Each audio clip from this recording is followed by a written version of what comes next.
Ackerman Resources Limited is a gold exploration company with significant projects in British Columbia and the Yukon, trading on the TSX Venture Exchange, symbol ABN, and the OTCQB, symbol ABNAF. Surrounded by world-class gold deposits and mines, Ackerman's 23,000 hectares Forest Kerr Gold Project is located in the heart of the Golden Triangle in northwestern BC. For more information, visit us at ackermanresources.com.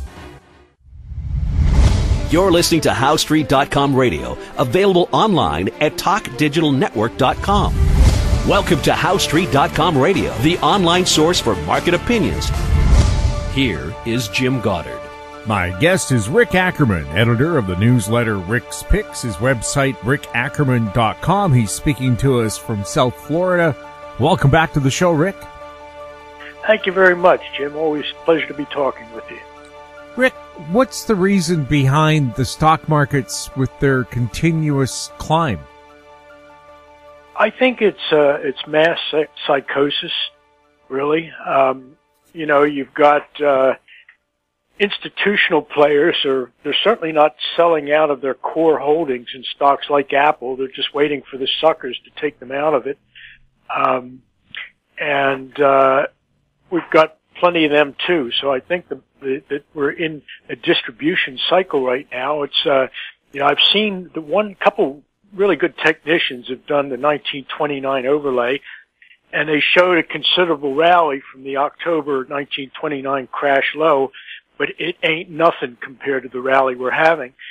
And from a technical standpoint, using my own method, the rally we've had, not only has it gone much, much farther than the 1929 bounce, but it exceeded a key peak that was made on the way down in March, creating what I call an impulse leg on the charts. So as bearish as I am on a big picture, I see the move.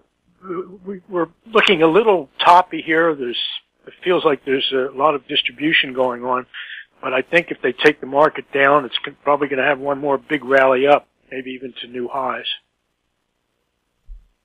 Who's the biggest player here? Who's the driver? Because we've talked about it before, where there's only a handful of stocks supporting the whole structure.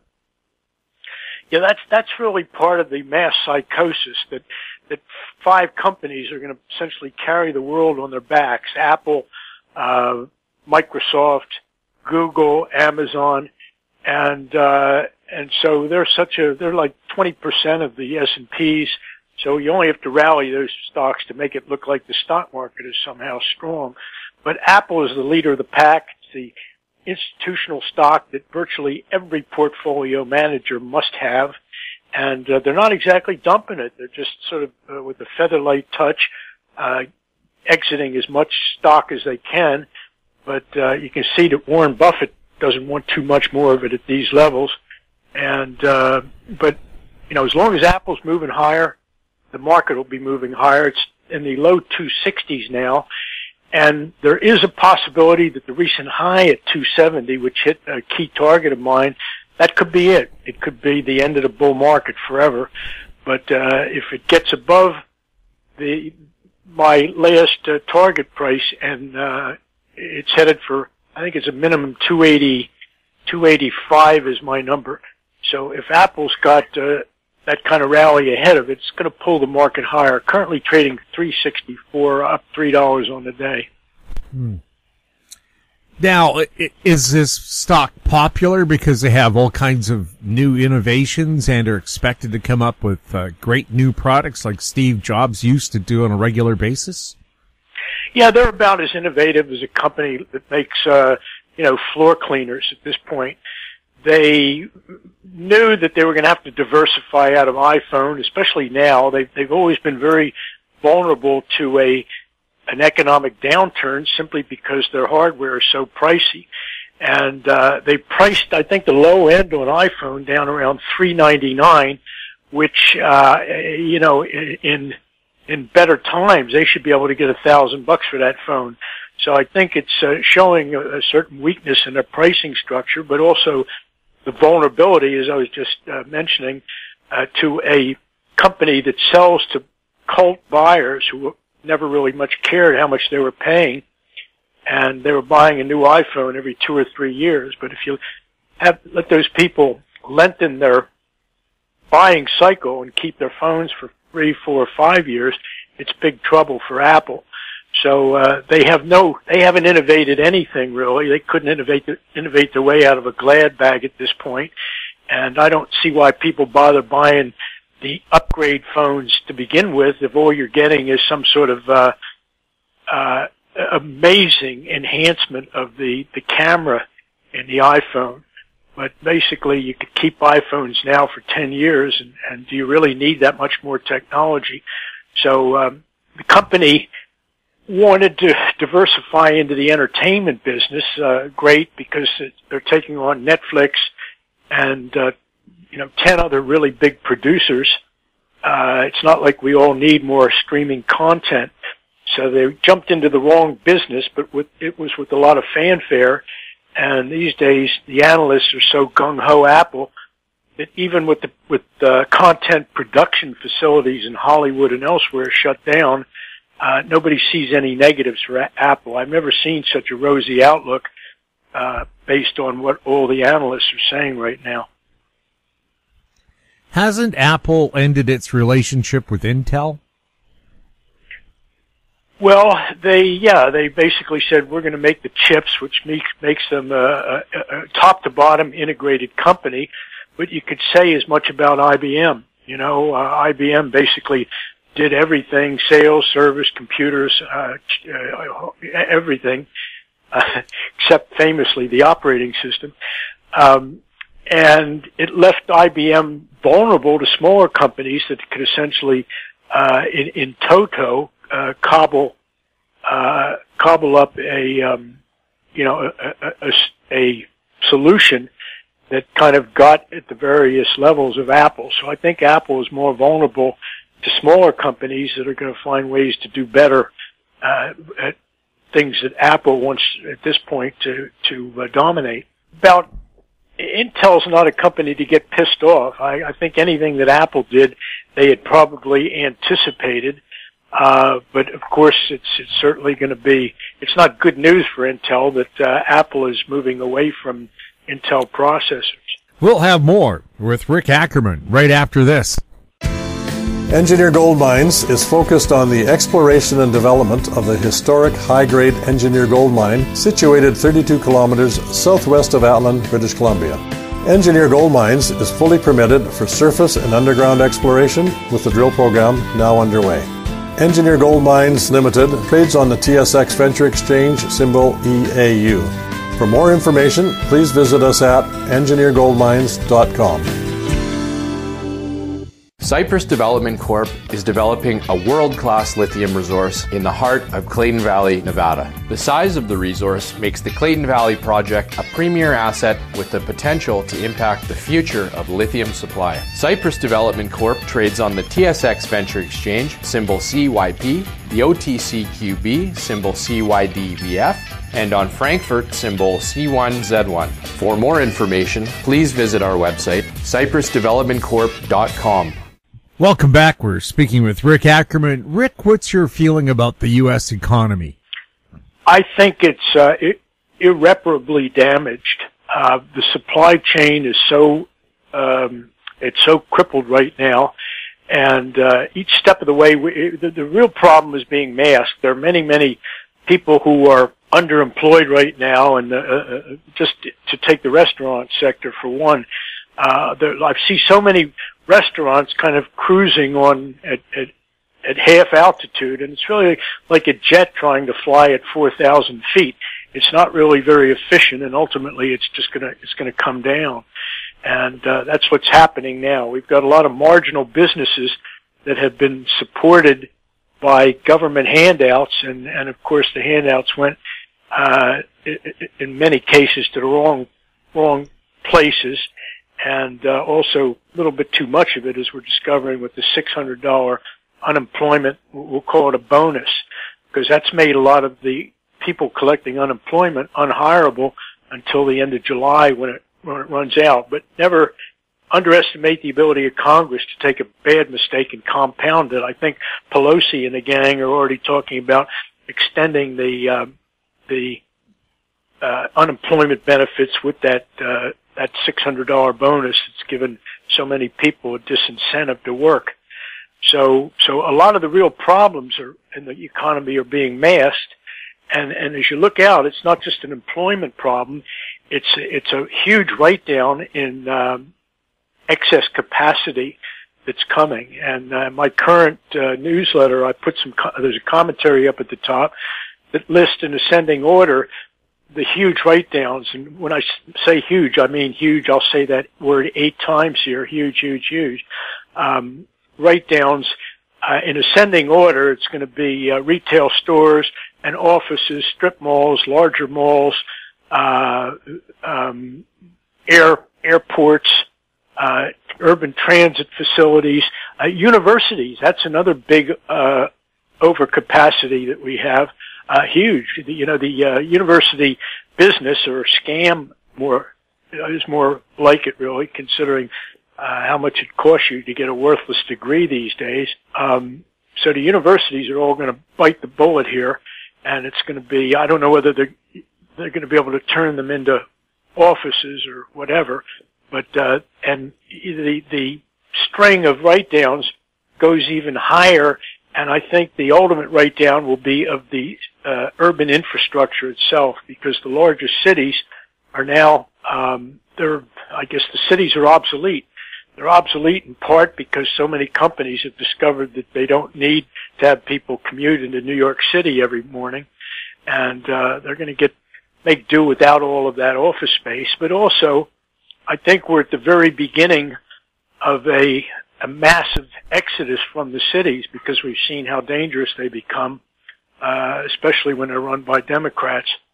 The cities are in a state of collapse, and I think anybody living in a city right now has to be thinking twice about staying there, and even in ostensibly fabulous cities. I lived in San Francisco myself for 22 years. Nothing could bring me back there. It's one of the most beautiful cities in the world, on a basis of what nature put there. But San Francisco it's a horrible place now, and it's horribly run, and it's by no means the only city. We see things going on in Seattle that it doesn't matter. Pick your big city. So the big cities are all, I'm going to say, on their way out. They're not going anywhere. They'll be there, but they're going to be hulks of their old selves. And of course, that is a massive, I'm going to use the word massive 12 times there, a massive piece of overcapacity that has to be written down. And of course, there's nothing to transition all that capital into. We don't really have the next big thing, the next big technology. So the cities are just headed into a deflationary write-down. Well, yes, with people working from home too, is this the rise of suburbia or small town Canada and America? Well, that's going to die too, because we're going to discover that all these things that we can be doing at home are just shining each other's shoes and doing each other's hair and nails. The insurance people and the advertising people and everybody else who's working from home, and even to some large extent the tech industry, we're going to find that ultimately all those things they were in the economic sense, and in terms of classical economics, they were going to support capital-intensive infrastructure. Real wealth comes from building big factories and employing a lot of people. So the trend of at-home workers is going to reveal that when you get companies that are hugely overcapitalized, like Facebook for one. Facebook is a giant, but they're basically just a big advertising agency. So the question is, well, advertising for whom? And when you look at who all the sellers are, the vendors that would advertise through Facebook, you understand that Facebook ultimately is dependent on them. So we may find we're really a nation of shopkeepers, as we used to refer to Britain. And in Britain's case, it was only the discovery of North Sea oil that sort of brought them back to the point where they could revive a big phony financial center there. So I think the work at home thing is greatly overestimated to the extent that all the work at home people are supporting businesses that are in a process of failing or weakening. We'll have more with Rick Ackerman right after this. Media recognition from Bloomberg, Reuters, recycling trade publications, patented process for 100% recovery of critical metals, including cobalt, lithium, nickel, manganese, aluminum. American Manganese is focused on recycling lithium-ion batteries for electric vehicles. American Manganese trades on the TSX Venture, AMY, the US, AMYZF, and Frankfurt 2AM. For more information, visit AmericanManganeseInc.com or phone me, Larry Ray, at 778-574-4444. Don't miss out. Stay informed. Receive the HowStreet.com weekly recap with thought-provoking podcasts, radio, and articles delivered to your inbox. Sign up for the HowStreet.com weekly recap on our homepage at HowStreet.com. Welcome back. We're speaking with Rick Ackerman. Rick, I've noticed the price of copper has really come back. What's behind that? Yeah, I was looking at a copper chart this morning. You know, I trade commodities, with a partner who lives out in California, and I always want to go against the trend for some reason, and I'm looking at copper, and in real terms, you could think, what the heck is going on here? You know, copper is supposed to lead the way, of industrial activity and all that, and, for whatever reason, copper has been very strong. Currently trading about $2.72 a pound on the September contract, and that's up from, that's a good, well, let me see, looking, longer term in copper. We had a bottom on that March 23 low. You could have bought a pound of copper for about $1, under $2. So, so we've had a really gigantic rally, a 50% rally here, and or almost, and I don't think that copper is going to take out the high we made earlier this year, up around $2.90 a pound. That's still 18 cents away, but it's very curious that I cannot possibly believe that copper is telling us that the global economy in production, real goods, manufacturing, is going to come back in as strong a way as the futures contracts have. Gold, is it going to stay in the same place like it has lately, or is it going to go a lot higher? Well, it hasn't really been staying in the same place. It's been in a tortuous uptrend, and I always refer to gold as being not in a bull market, but in a bullish market. And if you just hold on to gold, we've recently been through this enormous consolidation pattern that took months to play out. Gold ran up in late March, early April, and we've had a high somewhere up around 190 something on the August contract. So right now, gold's trading just below 1800. And I think there's pretty good technical evidence that this rally is going to follow through to a target of 1875 is what I'm looking at on the August. So that's still a far cry from what bulls might have thought just a few months ago. Everybody talks about 2000 and it's going to blow above 2000, and I think it will eventually. But the move up has been torture, and gold very clearly has not caught the popular imagination, certainly not in a way that would make these junior exploration stocks fly. They are, I think, probably one of the best values you can buy in the market. All these little companies that have, they've got, they know where the gold is under the ground, and there's so much of it really that is yet to be priced into the shares of the exploration companies and the smaller miners. So there's a lot of leverage there, and I like the gold stocks, but it's really been a slog even for the most patient since gold started going sideways around mid-April. It is breaking out, and again, I think we're going to 1875, which is 77 points above where we are at this minute. Are we going to see major changes in crude? No, I think we'll see a major drought. It's just going to be a long slog sideways. The producers don't seem to be able to curtail supply enough to compensate for falling demand, and even now in the range just below $40, we're trading on the August NYMEX contract. We're not going to get prices above 40 where so many of the oil producers make money. So that's going to continue to be a problem.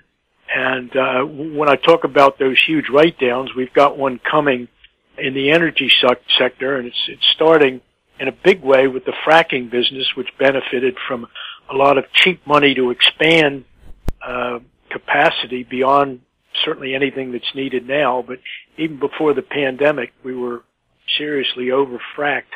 Are smaller fracking companies going bankrupt? Well, sure, and there's a lot of consolidation there, but even the big guys they're having trouble with cash needs, and we're going to have quite a shakeout there. But that began some time ago. This is certainly not time to look for a recovery, more like a dead cat bounce.